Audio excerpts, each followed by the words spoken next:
இப்போ ஐயா சசி பெருமாள் போராடி உயிர் நீத்தார்ல அந்த மதுக்கடை மூடப்பட்டிருக்கா? அதான் இப்போ கேள்வி. அது மூடப்பட்டிருக்கா?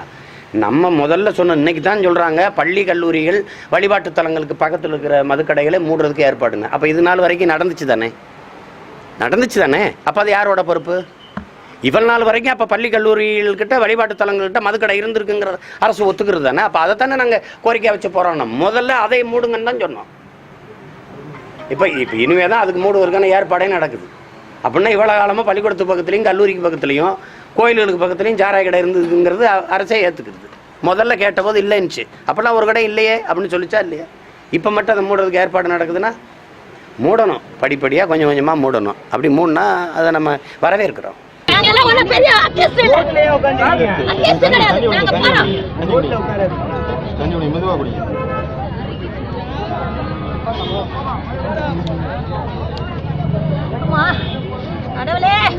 எத்தனை உயிர் போனா கூட இந்த தமிழக முதலமைச்சருக்கு கடையில மது கடை வருமானம் வேணும்னு நினைக்கிறாங்க.